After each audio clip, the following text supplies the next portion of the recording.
Et salut à vous chers voyageurs, on se retrouve donc pour le premier vlog dédié à l'île de Corfou.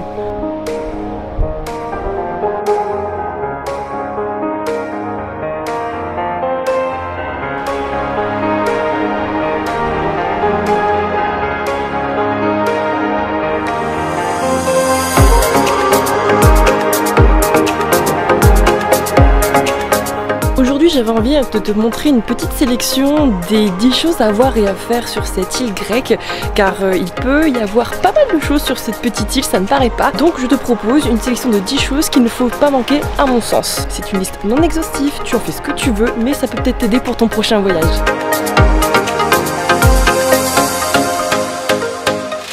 Mais d'abord, c'est quoi Corfou ? C'est avant tout une île grande de 592 km² avec plus de 220 km de côtes et de plages. C'est pour ça qu'on la considère comme l'une des plus grandes îles grecques de l'archipel des îles ioniennes. A savoir aussi, l'île est un véritable melting pot culturel. Pourquoi ? Parce que tout au long de son histoire, elle est passée sous différentes dominations et gouvernances venues de différents horizons, que ce soit les Vénitiens, les Byzantins, les Français ou même les Anglais.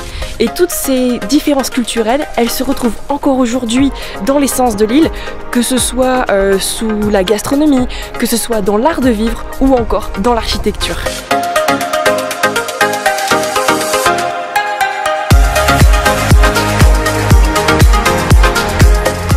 Mon numéro 1, vous serez surpris, ce n'est pas des plages avec de l'eau cristalline, mais c'est bien Corfu Old Town, autrement dit la capitale de l'île, qui est un bijou architectural comme jamais.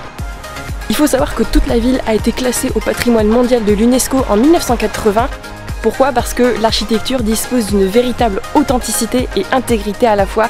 Et vous verrez que non seulement se promener dans les ruelles, c'est tout simplement agréable et c'est ce que je vous recommande de faire pour vos premiers jours sur Corfou, mais aussi c'est l'une des villes les plus fortifiées de l'île, car elle a su résister aux oppressions ottomanes ou à d'autres invasions ennemies qui étaient très virulentes à l'époque.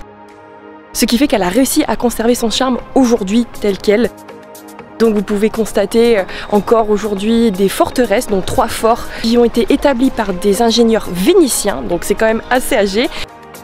Franchement, pour moi c'est un petit coup de cœur, je dois dire Corfou, c'est agréable de s'y promener et n'hésitez pas à rester plusieurs jours si le cœur vous en dit.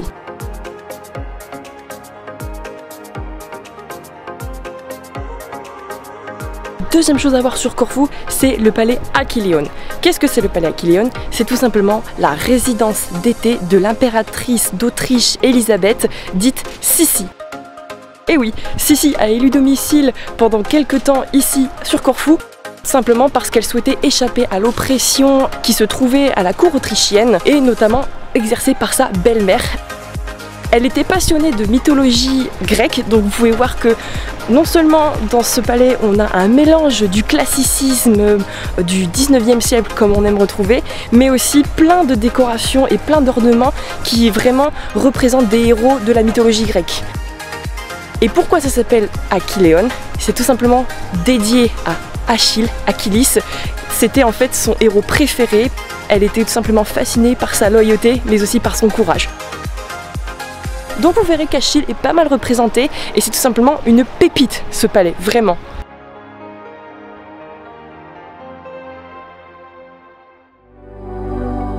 Pour ce troisième lieu à ne pas manquer sur Corfou, je vous emmène sur la presqu'île de Canoni, où se trouve le rocher d'Ulysse. C'est l'un des îlots les plus visités sur Corfou à cause de sa légende, selon les dires. Ce serait le bateau d'Ulysse qui aurait été transformé par Poséidon lui-même. Certains disent plutôt que c'est sur ce rocher que le navire d'Ulysse se serait échoué. Choisissez votre version, il y a 2 écoles, faites comme bon vous semble. À côté de ce rocher, vous avez un monastère flottant, c'est-à-dire vraiment un monastère qui donne l'impression de léviter sur l'eau, il est magnifique. C'est aussi un havre de paix, mais qui peut malheureusement être vite bondé durant la haute saison, donc mon conseil, allez-y tôt le matin pour avoir justement cette tranquillité qu'inspirent les lieux.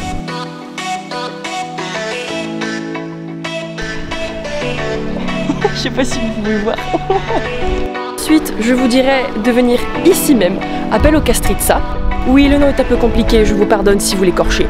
C'est une destination privilégiée des touristes de par les eaux véritablement cristallines qui forment un superbe contraste avec les falaises escarpées des environs de Corfou. C'est l'un des plus beaux endroits du nord de l'île et ce que vous pouvez faire, c'est louer un bateau pour faire le tour des plages secrètes, mais aussi pour partir à l'exploration de petites grottes cachées, inaccessibles à la nage, parce que s'il y a du vent, ça peut être vite dangereux. Et c'est assez magique comme expérience.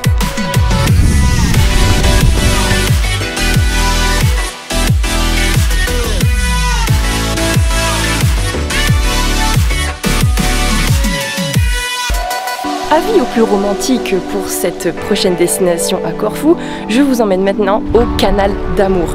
Comme son nom l'indique, les amoureux aiment se rendre dans ce majestueux canal qui forme 3 rochers qui se séparent littéralement en s'avançant dans la mer. La légende dit que si 2 amants se rendent sur le canal d'Amour, eh bien ils sont destinés à rester à vivre ensemble ou à se marier. Donc, si vous avez envie de tester votre amour, vous pouvez très bien aller au canal d'Amour. Ou si vous êtes célibataire, vous pouvez y aller aussi, hein. Je veux dire, c'est pas interdit, donc faites-vous plaisir. C'est assez incroyable comme panorama, très typique du nord de Corfou.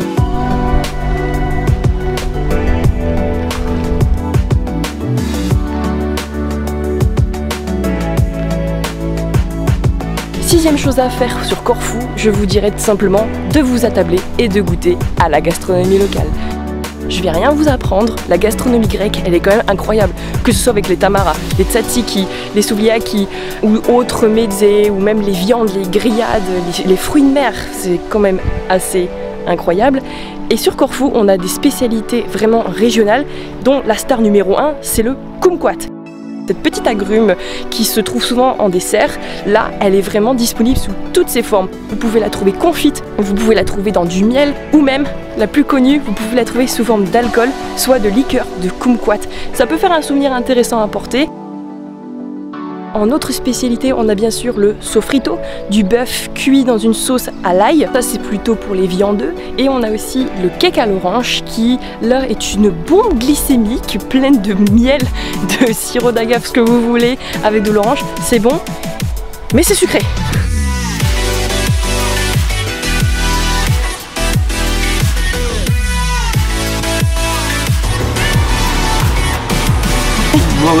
Avec un petit dessert des familles. Hein.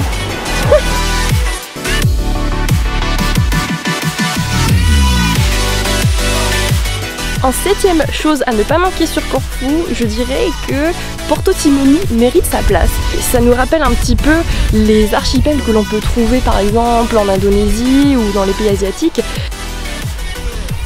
Pour y accéder, il faut descendre le village Afionas, qui est un village traditionnel plein de couleurs magnifiques. Perso, j'ai vraiment adoré ce petit village Afionas et je vous conseille vraiment d'y passer par exemple un dîner ou de manger à midi. Vous descendez ce village, donc prenez des bonnes chaussures parce que c'est assez rocailleux. Vous passez votre temps sur la plage et ensuite vous revenez. Par contre, l'ascension est un peu compliquée. Bon, ça va, je veux dire c'est accessible, mais vous allez devoir bosser votre cardio quand même.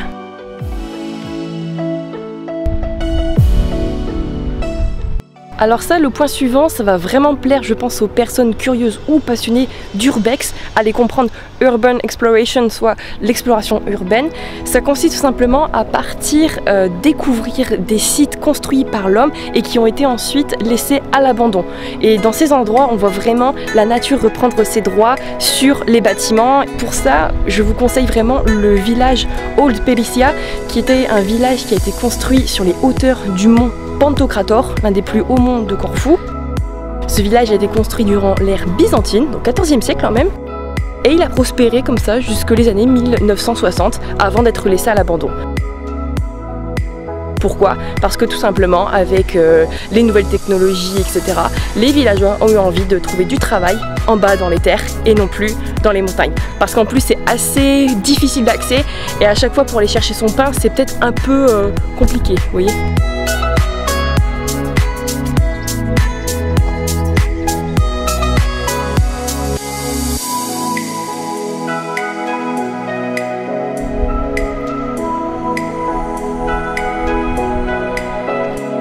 deuxième chose à faire sur Corfou, tout simplement, je vais pas être très originale, mais j'ai envie de dire c'est quand même un must sur Corfou, c'est de chiller sur la plage. Je vous conseille vraiment plutôt le nord de l'île, car les plages sont vraiment exceptionnelles, comme vous voyez ici à Palau Castrizza, donc vous pouvez très bien choisir ces plages-ci. Et si vous voulez aller carrément plus dans le sud, vous pouvez aller sur la plage de Agios Gordos, là c'est un peu plus tranquille et les plages sont légèrement différentes, ou encore plus bas si vous êtes déter. Et bien vous avez la plage Isos, si je me trompe pas, la plage d'Isos, qui s'apparente plutôt à des plages de dunes, comme on peut voir justement dans le nord de la France.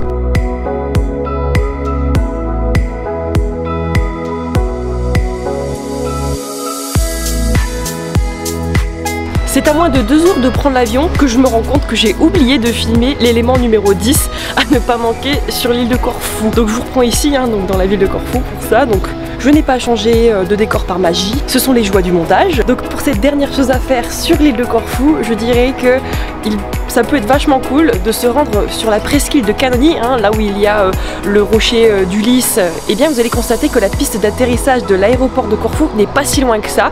Ce que vous pouvez faire, c'est vous placer sur le petit pont, vous mettre juste en dessous, regardez s'il y a un vol et hop, vous allez avoir un vol qui passe juste au-dessus de vos têtes.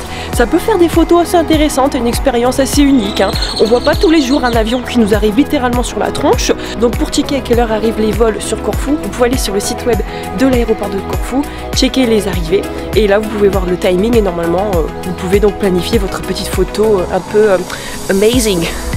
Et bien voilà, j'espère en tout cas que cette présentation de mon top 10 des choses à faire à Corfou vous a plu et que ça vous donnera envie d'y aller également.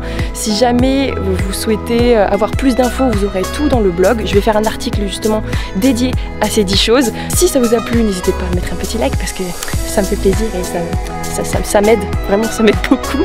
Et dites-moi en commentaire par exemple laquelle vous fait le plus plaisir. Et j'espère en tout cas que Corfou sera votre prochaine terre inconnue. Allez, bon voyage à vous, ciao!